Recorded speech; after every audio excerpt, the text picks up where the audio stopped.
नमस्कार, grand news में आपका स्वागत है। मैं हूं शाहीन और आइए नजर डालते हैं आज की हेडलाइंस पर।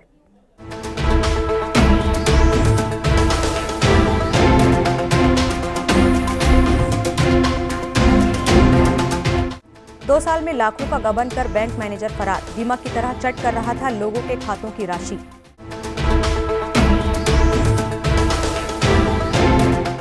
मीडिया में छपी खबर से मिली गुमशुदा पिता की जानकारी, दीपावली के पहले से थे लापता गिरधारी लाल यादव।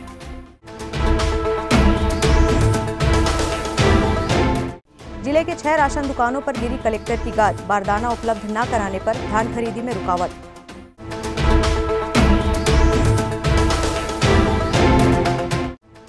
तीन माह से धरने में बैठ कर रहे हैं न्याय का इंतजार, 15 वर्षों से कार्यरत 90 ठेका श्रमिकों को निकाला ठेकेदार ने।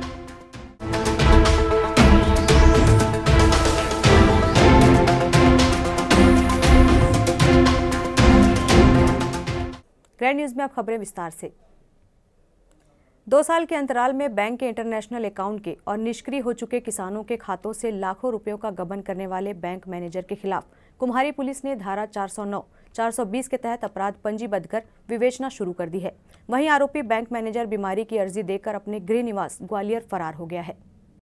ये पूरा मामला कुम्हारी में संचालित इलाहाबाद बैंक वर्तमान में इंडियन बैंक का है। यहाँ पर 12 जुलाई सन 2018 में सतना से ट्रांसफर होकर आए बैंक मैनेजर अनीस शर्मा ने 14 सितंबर सन 2020 तक पदस्थ रहते हुए बैंक के इंटरनेशनल अकाउंट और निष्क्रिय खातों से हेराफेरी कर 61,83,250 रुपए की निकासी करके अपने खाते, अपनी पत्नी आभा पुरोहित के खाते और परिचित सतना निवासी सुमित कुमार वाल्मीकि के खाते में ट्रांसफर किया। सर, जिन्होंने मतलब घटना की है उनका नाम क्या है? अनीश शर्मा, पूर्व प्रबंधक। हाँ, पूर्व प्रबंधक। तो ये अभी कहाँ बंद है वर्तमान में? अभी तो ये मेडिकल लीव लेके चले गए हैं, है ना। मेडिकल लीव में? हाँ, मेडिकल लीव हमारे जोनल ऑफिस को दिए हैं। यहाँ से पदस्थापना उनका हमारे मंडलीय कार्यालय रायपुर में हो गया है। अच्छा, है ना। तो वहाँ पर मेडिकल लीव दे करके छुट्टी में चले गए हैं। सर, ये कब से कब तक थे यहाँ पे? ये 2/7/2018 से 2018 से आपका 14 सितंबर 2020 तक थे। 2020 तक यहीं थे। इन्होंने कैसे किया सर ये थोड़ा? ये जनरली बैंक के जो इंटरनल अकाउंट्स थे वो, है ना, और किसानों के जो खाते थे, है ना, उनके माध्यम से उन्होंने किया है। मैंने डायरेक्ट अपने परिचित और अपने श्रीमती के खाते में ट्रांसफ़र करके इनके पर 2 धारा लगा है, 420 और 409। तो इनकी गिरफ्तारी हुई सर? गिरफ्तारी नहीं, FIR नोट हो गया है। तो इन्होंने उस खाते से पैसे कैसे जो ट्रांसफ़र करके? अच्छा, ट्रांसफ़र उनको पता नहीं चल पाया जिनके पैसे उन्होंने ट्रांसफ़र किए? जनरली देखिए, जो किसान के खाते होते हैं, जो निष्क्रिय किसान खाते होते हैं, अच्छा, वो कभी कभी आते हैं, साल 2 साल ऐसा में आते हैं। तो उनको उस किसानों के खाते में और बैंक के जो इंटरनल अकाउंट थे, है ना, तो उसमें से क्या, अब उसके तो मालिक वही खुद ही थे।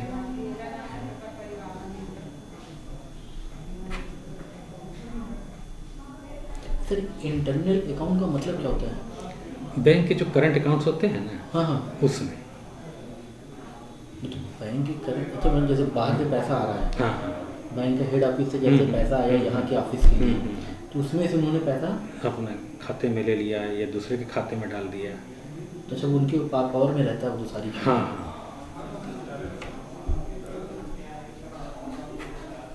तो ये सर आपको कैसे पता चला जब आप बैठे तो सारी चीज़ें? हमको पता चला कि किसान हमारे पास आए थे, हाँ, तो उनका अकाउंट क्लोज हो गया था। तो वो किसान का कहना था, हमने तो कोई लिखित आपको दी नहीं, तो क्यों लिमिट खाता होता है, KCC मैंने लिमिट खाता होता है। तो वो 5 साल के लिए वो बनता है, तो अब 4 साल में कैसे बंद कर दिया? तो उसकी छानबीन की हमने, तो देखे उनके अकाउंट को क्लोज करके वो किसी अन्य खाते में ले गए हैं। फिर वहाँ से वो ट्रांसफ़र करके अपने श्रीमती जी या अपने अन्य बैंकों के खाते तो ये हम खाली 5 ही मामले को पकड़ पाए थे। बाद में हमने 29 तारीख को अपने मंडलीय कार्यालय को इसकी सूचना दी। फिर मंडल कार्यालय से 30 तारीख को है ना जांच दल 2 सदस्य जांच दल हमारे पास आए। तो वो फिर आपके इनकी पदस्थापना दिनांक से माने 2 जुलाई 2018 से 14 सितंबर तक की जांच की और उसमें फिर उन्होंने पाया कि 61,83,250 का इन्होंने फर्जीवाड़ा किया। अनिल शर्मा ने पूरी सोच समझ के साथ पहले उक्त राशि को दूसरों के खाते में डाला। उसके पश्चात पत्नी आभा पुरोहित के इंडियन बैंक खाते में 22 लाख, सुमित पुरोहित के खाते में 7 लाख, वहीं अपने और अपनी पत्नी के ज्वाइंट अकाउंट में HDFC बैंक में 24 लाख और 7,65,000 की रकम ट्रांसफर किया। वर्तमान बैंक मैनेजर इंडियन बैंक शाखा कुमारी के राजू केरकेट्टा द्वारा एक शिकायत आवेदन प्रस्तुत किया गया था, जिसमें पूर्व में जो बैंक मैनेजर अनिल शर्मा थे, अपने कार्यकाल के दौरान 2018 से 20 के मध्य अवधि में उनके द्वारा बैंक की वित्तीय अनियमितता और गबन संबंधित चीज़ों को पाया गया था और उनके विरुद्ध अपराध पंजीबद्ध किया गया है। यह करीब 61 लाख की राशि थी, गबन की राशि। इनके द्वारा और भी अन्य दस्तावेजों को कलेक्ट किया जा रहा है। धारा कौन सी लगी? 409, 420 के तहत अपराध पंजीबद्ध किया गया। तो पूर्व मैनेजर अभी क्या फरार है? अभी फरार है पूर्व मैनेजर, जल्दी इनकी गिरफ्तारी की जाएगी। बैंक के इंटरनेशनल अकाउंट और निष्क्रिय खातों से लाखों का गबन को भी एक बैंक मैनेजर द्वारा यह सोचने को मजबूर करता है कि आम जनता आखिर अपने रुपए कहां जमा करे कि वो सुरक्षित रहे और समय आने पर वो उसका उपयोग कर सके। ग्रैंड न्यूज के लिए कैमरामैन सन्नी देवांगन के साथ संतोष तिवारी की रिपोर्ट। बुजुर्गों की मसीहा बनी फील परमार्थम फाउंडेशन ने विक्षिप्त बुजुर्गों को सहारा देकर उसके बिछड़े परिवार से मिलाया है, जिससे फिर यादव परिवार को बुजुर्ग के सानिध्य का सहारा मिला है, जिसके लिए परिवार के लोग फाउंडेशन की टीम को दुआएं देते नहीं थक रहे हैं। ये है गिरधारी यादव के परिवार के सदस्य, जिनके चेहरे पर कुछ दिनों से उदासी दिख रही थी, पर ये आज बहुत खुश नजर आ रहे हैं। खुश हो भी क्यों ना, दरअसल इनके जीवन में दोबारा खुशियां देने में भिलाई की फील परमार्थम फाउंडेशन की टीम ने महत्वपूर्ण भूमिका निभाई है। यहाँ ये बताना जरूरी होगा कि राजू यादव के पिता गिरधारी यादव पिछले कुछ दिनों से घर से लापता थे। परिवार के लोगों ने गिरधारी की काफी खोजबीन की और पुलिस में रिपोर्ट भी लिखाई थी, पर पिता का कहीं पता नहीं चला था। लेकिन अचानक सोशल मीडिया पर जामुल निवासी राजू यादव को पिता की तस्वीर देख उनके जीवित होने की उम्मीद नजर आई। भिलाई की फील परमार्थम फाउंडेशन बीते कई वर्षों से सड़क पर घूमने वाले बेसहारा और मानसिक रूप से विक्षिप्त लोगों को सहारा देते आ रही है। टीम के लोगों ने कुछ दिन पूर्व बुजुर्ग गिरधारी यादव को पावर हाउस ओवरब्रिज के नीचे देखा था, जिनकी स्थिति ठीक नहीं थी। उन्हें वहां से लाकर भिलाई सेक्टर 3 के फाउंडेशन के नए भवन नई सुबह आश्रय स्थल लाकर देखभाल अच्छी तरह से कर रहे थे। इस आश्रय स्थल के उद्घाटन के मौके पर अतिथियों के साथ बुजुर्गों की फोटो भी सोशल मीडिया पर वायरल की गई थी। उसके बाद गिरधारी यादव के परिजनों ने संस्था से संपर्क किया और बताया कि ये उनके पिता हैं। लापता पिता के मिलने की पुष्टि होने पर आश्रय स्थल पहुंचे पुत्र राजू यादव ने अपनी धर्म पत्नी के साथ मिलकर अपने पिता की आरती भी उतारी और तिलक भी किया। लापता पिता को पाकर राजू काफी खुश नजर आ रहे हैं और ग्रैंड न्यूज के माध्यम से क्या कह रहे हैं आप भी सुने। दिवाली दूसरे तीसरे दिन के बाद मेरे पिताजी घर से लापता हो गया था। मैं अपने रिश्तेदारी जहाँ भी ढूंढा हूँ, ढूंढने के बाद भी नहीं मिला मेरे को। उसके बाद एक मोबाइल के माध्यम से मेरे को पता चला, तो फिर मैं वहाँ जाकर लाने के लिए गया। मैं ढूंढते मेरे पिताजी का मतलब खुशी से मैं उसको संस्था के साथ में उसके साथ सम्मान भेंट किया, जो भी है आरती पूजा किया। उसके बाद अपने पिताजी को यहाँ से ले जा रहा हूँ। इसके लिए संस्था का धन्यवाद। मेरे पिताजी सुरक्षित है। फील परमार्थम फाउंडेशन के अध्यक्ष अमित राज ने संस्था के उद्देश्यों से अवगत कराया। हमारी संस्था फील परमार्थम फाउंडेशन 2018 से लगातार बेसहारा बुजुर्गों और मानसिक रूप से विक्षिप्त लोगों के लिए निरंतर प्रयासरत है कि उनकी ज़िंदगी कैसे बेहतर बनाया जा सके। इसी कड़ी में हमको एक बेसहारा बुजुर्ग जो पावर हाउस के बस स्टैंड में मिले थे, श्री गिरधर जी, उनको हमारी संस्था ने पूरी सेवा की, सत्कार के सब कुछ किया। उसके बाद 28 नवंबर को हमने अपनी संस्था के आश्रय स्थल पर लेकर आया और हमने मैसेज वायरल किया था कि ऐसे इनके परिजन अगर इनके पहचान में है, किसी पहचान पहचान में अगर इनको परिजन इनको लेके जाना चाहते तो लेके जा सकते हैं करके। उसी कड़ी में उनका बेटा और बहू दोनों आज यहाँ पे हमारी संस्था में आए और उन्होंने पूरा प्रमाण दिया कि इनके पिता है। उसका आधार कार्ड से लेके सारे प्रूफ उन्होंने दिखाए कि उन्हीं के पिता है। और हमारी पूरी टीम ने, संस्था के सदस्यों ने और उनके दोनों बेटे और बहू ने दोनों उनका आरती उतारकर स्वागत करके उनको घर लेकर गए।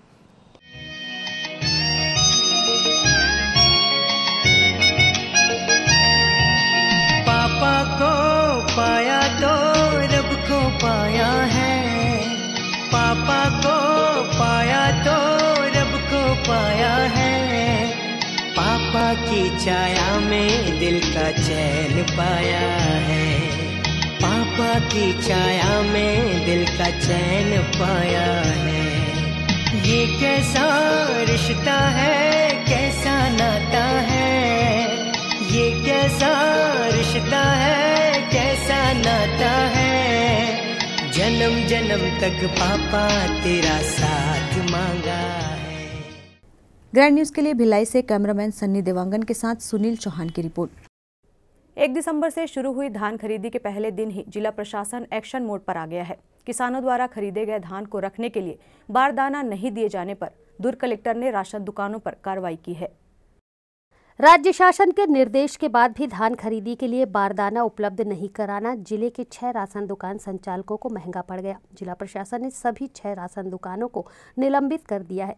निलंबन अवधि में राशन दुकान से संबंधित हितग्राहियों को नजदीकी समितियों में अटैच किया गया है। दरअसल 1 दिसंबर से धान खरीदी शुरू हो चुकी है, जिसके लिए सरकारी राशन दुकानों में उपलब्ध बारदानों में किसानों से खरीदा गया धान रखा जाना है। ऐसी स्थिति में राशन दुकानों में पीडीएस चावल से खाली हुए बारदानों में धान रखकर संग्रहण केंद्र तक पहुंचाया जाएगा। लेकिन शासन के आदेश के बावजूद जिले की 6 राशन दुकानों में बारदाना उपलब्ध नहीं कराया, जिस पर सभी राशन दुकानों के खिलाफ निलंबन की कार्यवाही की गई। आपको बता दें कि कोरोना संकट काल में मिल बंद होने के कारण इस बार धान खरीदी के लिए राज्य शासन को केंद्र से पर्याप्त बारदाना उपलब्ध नहीं हो पाया है। ऐसे में धान खरीदी में पीडीएस के बारदानों का उपयोग करने का निर्णय लिया गया है। इसके तहत करीब महीने भर पहले से ही राशन दुकान संचालकों को बारदाना उपयोग नहीं करने का निर्देश दे दिया गया था। कलेक्टर डॉक्टर सर्वेश्वर नरेंद्र भूरे ने बताया कि इस दौरान बारदाना उपलब्ध नहीं कराने वाले दुकान संचालकों के खिलाफ कार्यवाही निरंतर जारी रहेगी। पीडीएस के जो बारदाने हैं जो राशन दुकानों में चावल के पश्चात बच जाते हैं, चावल वितरण के पश्चात, उन सभी बारदानों को धान खरीदी के लिए उपलब्ध कराया जाना था। परंतु कुछ जगह पे ये पाया गया कि उनके द्वारा लापरवाही बरती जा रही है, तो उसी को देखते हुए एसडीएम्स द्वारा कुछ दुकानदारों पे कार्रवाई की गई है। और वैसे पूरा ओवरऑल लगभग जो बारदाने हैं पूरे खरीदी के लिए, शुरुआती दिनों के खरीदी के लिए पर्याप्त संख्या में बारदाने उपलब्ध है और अब समय पर राज्य शासन से भी और बारदाने उपलब्ध होने वाले हैं, तो बारदाने का भी किसी भी प्रकार का समस्या इस बार नहीं है। भिलाई इस्पात संयंत्र में लोको संचालन से जुड़े 90 कर्मचारियों को काम से बैठा दिया गया है। शोषण के खिलाफ आवाज उठाने वाले ही चपेट में आ गए हैं। इन्हें संयंत्र से बाहर कर दिया गया है। इसको लेकर कर्मचारी अनिश्चितकालीन धरने पर बैठे हुए हैं। भिलाई इस्पात संयंत्र के मुख्य प्रवेश द्वार के समीप मुर्गा चौक पर प्रदर्शन कर रहे ये सभी ठेका श्रमिक हैं। 90 श्रमिक भिलाई इस्पात संयंत्र के टीएनडी ऑपरेटर एवं शंटिंग पद पर वर्क स्टेशन में कार्यरत थे, पर अचानक 30 सितंबर को बिना किसी पूर्व सूचना के भीषण कोरोना महामारी काल में श्रमिकों को कार्य से निकाल दिया गया है। इस भयंकर महामारी कोरोना में श्रमिकों के परिवार को भूखे मरने की नौबत आ गई है, पर प्रबंधन है कि न जाने क्यों इन श्रमिकों की तकलीफों को अनदेखा कर रहा है। लोको संचालन से जुड़े कर्मचारी अक्टूबर माह से धरने पर बैठे हैं। अपनी मांगों को लेकर संघर्षरत श्रमिक छत्तीसगढ़ की राज्यपाल से भी इनका एक प्रतिनिधि मंडल मिलकर अपनी समस्याओं से अवगत करा चुका है। उम्मीद है कि कुछ सकारात्मक पहल श्रमिकों के हित में होगी। हम लोग 28 अक्टूबर से हड़ताल पे बैठे हैं। करीब 1 महीने से ज़्यादा हो गया हड़ताल पे बैठे हुए। हम लोग सर 30 सितंबर को बिना किसी पूर्व सूचना के हम लोग को काम से निकाल दिया गया है।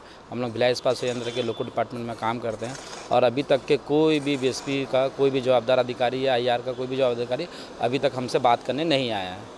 तो हम लोग अपनी नौकरी को लेके यहाँ पर बैठे हुए हैं। सर इसकी शिकायत हम लोग कलेक्टर महोदय को, रायपुर में लेबर कमिश्नर को, दुर्ग में एएलसी को और आपके राज्यपाल मैडम से भी कल हम लोग मिल के आए, मुलाकात करके मैडम को भी ज्ञापन दिए हैं। तो मैडम भी बोली कि हम इसमें जल्द से जल्द कार्रवाई करेंगे और आपके जो सीईओ हैं उनसे हम बात करके आपको फ़ोन के जरिए बताएंगे करके। अभी प्रबंधन से तो कोई बात करने के लिए नहीं आया है और हम लोग तब तक कि जब तक हम लोग की समस्या हल नहीं हो जाती हम लोग अपना इस धरने को जारी रखेंगे।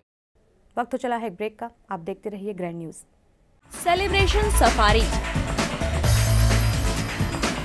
बारनावा पारा वाइल्ड लाइफ सेंचुरी में स्थित खूबसूरत cottage and rooms, Bastar art से सुसज्जित शानदार कॉटेज, सर्व सुविधा युक्त रूम्स, बाथटब युक्त बाथरूम, स्विमिंग पूल, बच्चों के खेलने के लिए पार्क, खान पान की व्यवस्था, प्रोफेशनल सर्विस, सेंचुरी घुमाने के लिए वाहन की व्यवस्था। सेलिब्रेशन सफारी बारनावा पारा। For booking and more details contact 9425507202।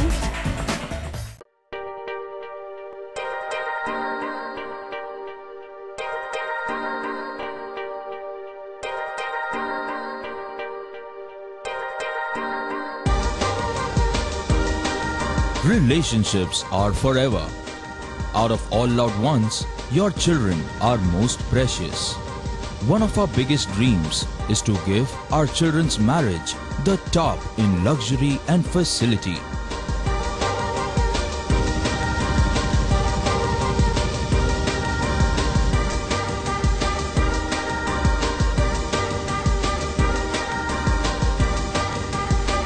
In today's busy life, you cannot afford to take time out for everything to be perfect for your marriage.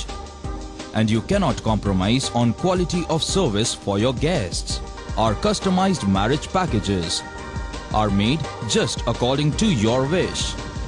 This presentation will acquaint you with the different luxury packed marriage packages available. This package has an elaborate menu with 60 mouth-watering items. Bharat Swagat including welcome drink, snacks and sweets. A breathtakingly decorated welcome gate and the arena decorated with flowers. To give you the best colors in view, we organize special light effects for all areas. We take care of decorating the groom's car to its best attire and exclusive DJ beats for extreme fun and valet parking to make your guests feel like an emperor. Our exclusive add-ons give you unlimited freedom to customize your ceremony to its best.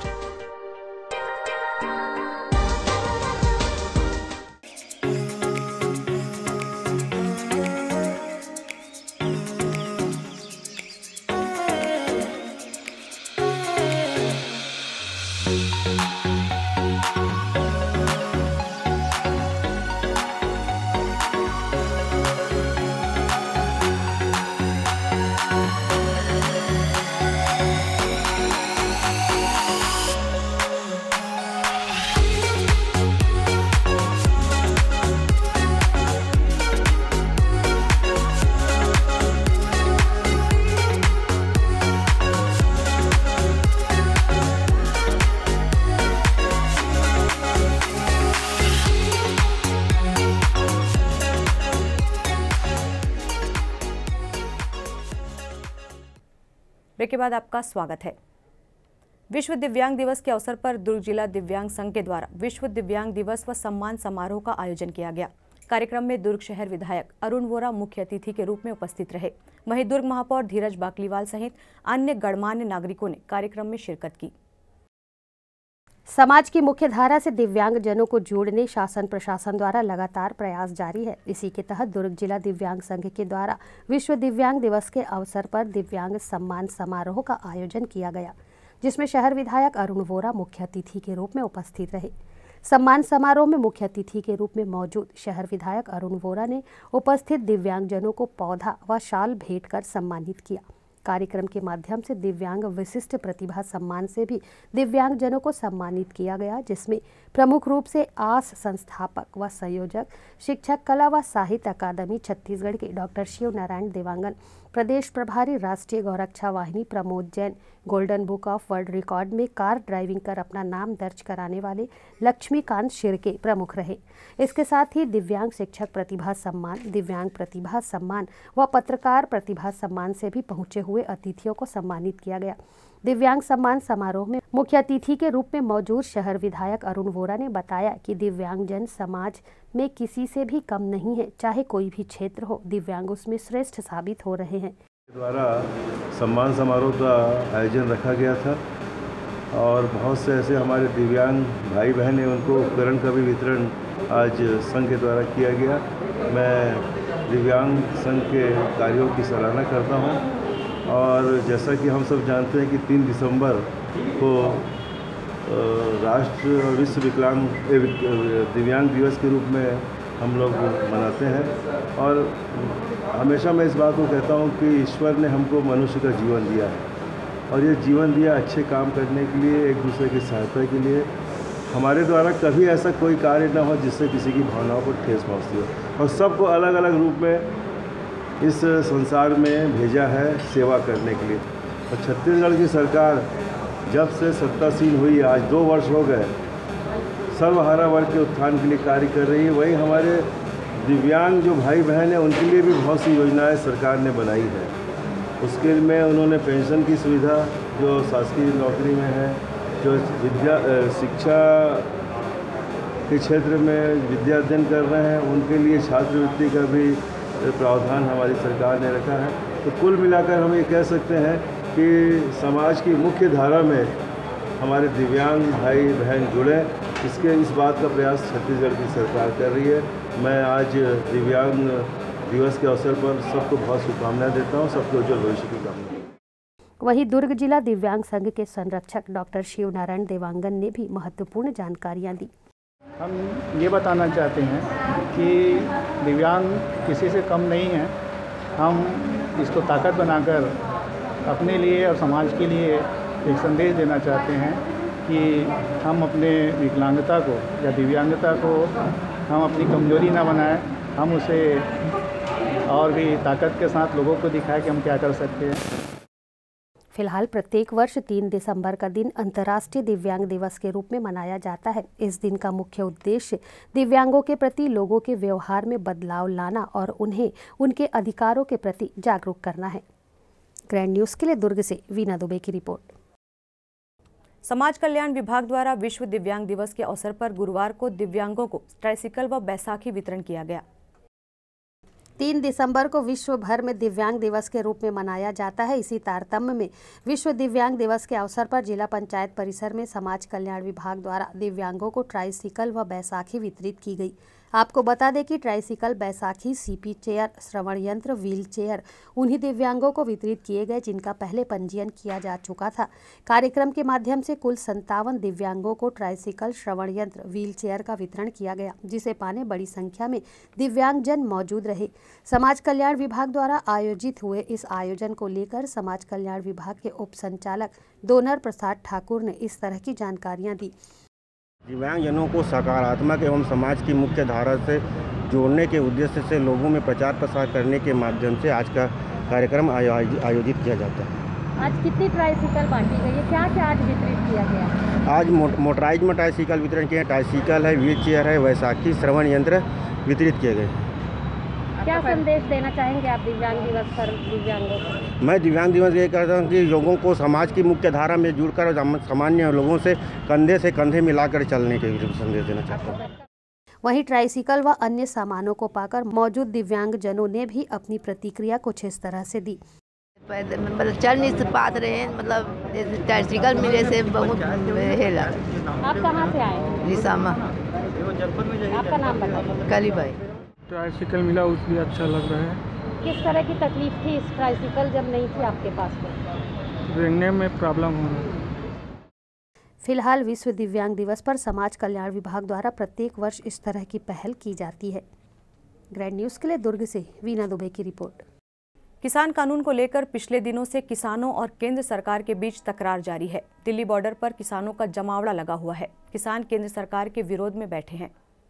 वहीं UP, Haryana, Rajasthan सहित अन्य प्रदेशों के किसान भी सरकार के खिलाफ मुखर हैं। इस मुद्दे पर केंद्र सरकार की किए गए कृषि कानून सुधारों को लेकर किसानों की अलग अलग प्रतिक्रिया देखने को मिल रही है। एक और जहां दिल्ली के पास कुछ प्रदेशों के किसान आंदोलन कर रहे हैं, तो वहीं छत्तीसगढ़ के दुर्ग जिले के धमधा के किसानों का मानना है केंद्र सरकार के द्वारा किए गए ये कृषि सुधार किसानों के हित में है। इससे न सिर्फ किसानों को उनकी उपज का सही मूल्य मिलेगा, बल्कि बिचौलियों की भूमिका भी समाप्त होगी। मोदी जी ने जो अध्यादेश के माध्यम से जो 3 बिल लाया है, पहला तो किसान धान कहीं अपना फसल कहीं भी बेच सकता है, उसको जहां उचित दाम मिले। तो ये सीधा बात है, किसानों के फायदे के लिए है, क्योंकि जब भी किसी किसान को उसका श्रेष्ठतम मूल्य मिलेगा, उसको आसानी से उस जगह में अपने उत्पाद को बेचने का रास्ता मिलेगा। तो ये सीधा ये नैसर्गिक और एक यानी मानवीय पहलू है। एक व्यापारिक दृष्टिकोण से भी देखें तो ये बहुत श्रेष्ठ बात है कि उसको व्यापार करने का अवसर मिले, श्रेष्ठ दाम मिले। इससे किसानों को काफ़ी फायदा होगा। और जो मोदी जी ने 3 विधेयक पारित किए हैं, उसमें एक विधेयक में इसका अनुमोदन भी किया गया है। इससे किसान जहाँ चाहे अपना सामान बेच सकते हैं, अनाज जो भी हो, और इससे बीच का बिचौलिए ख़त्म हो जाएंगे और किसान अपने मर्जी के मालिक रहेंगे। ग्रैंड न्यूज़ की खबरों में फिलहाल इतना ही। अब इजाज़त दीजिए। नमस्कार।